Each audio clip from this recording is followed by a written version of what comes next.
Hello दोस्तों, ये कहानी 1970 के समय की है। उत्तर प्रदेश के गांव के सरकारी दवाखाने में एक नए डॉक्टर का ट्रांसफ़र होता है। गांव का नाम सिरसापुर है। गांव का क्षेत्रफल काफ़ी बड़ा है, पर बुनियादी सुविधाएं का अभाव रहता है। वैसे तो डॉक्टर विजय का गांव भी पास के ही गांव के पास है और वहाँ पर उसका पुश्तैनी घर भी है। उसके माता पिता उस समय पहले इस दुनिया से जा चुके हैं, इसलिए विजय काफ़ी समय से गांव गया ही नहीं है और ना ही वो गांव जाना चाहता है।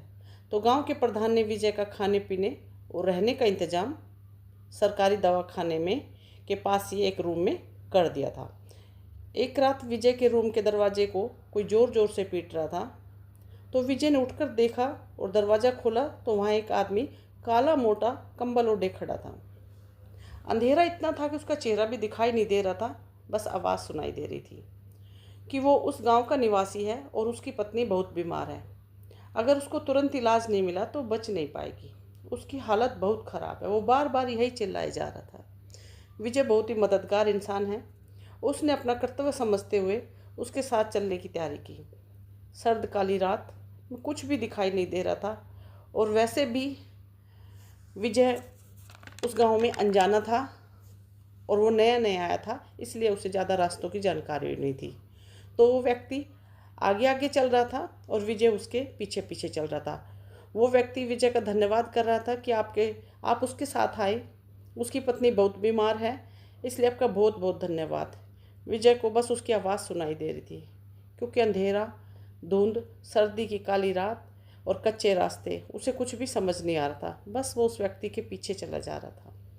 कुछ दूर चलने के बाद वो व्यक्ति कच्चे रास्ते से घुसते हुए कब्रिस्तान में जाने लगा। तो विजय थोड़ा रुका और बोला, आप मुझे कहाँ लेकर जा रहे हैं? तो उस व्यक्ति ने बताया कि कब्रिस्तान के पीछे जो थोड़ी सी लाइट जल रही है, वहीं मेरा घर है। हम यहाँ से जल्दी पहुँचेंगे और मेरी पत्नी की बहुत हालत ख़राब है। वो फिर बार बार वही कहने लगा। विजय उसके पीछे चल रहा था। तभी उसने देखा कि चलते चलते उसने बात करनी बंद कर दी है और रोशनी भी बिल्कुल पास में आ गई थी। तो उस रोशनी में विजय ने उसके चेहरे को टटोलना शुरू किया। तो वहाँ पर सिर्फ काला काला था और कुछ भी दिखाई नहीं दे रहा था। उसके कोई अंग भी नहीं दिख रहे थे और अब उस आवाज़ ने बोलना भी बंद कर दिया। विजय को आभास हुआ कि कुछ ठीक नहीं है। वो उस आवाज़ से बोला, मैं अपनी ज़रूरी दवाएं और सामान घर बुलाया हूँ, लेकर आता हूँ। ये कहते हुए विजय बाहर की ओर भागा। विजय काफ़ी दूर तक भागता चला गया। उसने महसूस किया कि उसके पीछे वो आवाज़ भागी चली आ रही है।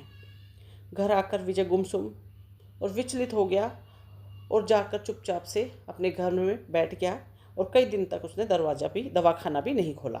एक दिन गांव के प्रधान की तबीयत बहुत ख़राब हो गई, तो गांव का प्रधान को दवा लेने की ज़रूरत पड़ी, तो दवाखाना खोला गया। तो विजय गुमसुम हालत में ही प्रधान जी को दवाई देने लगा।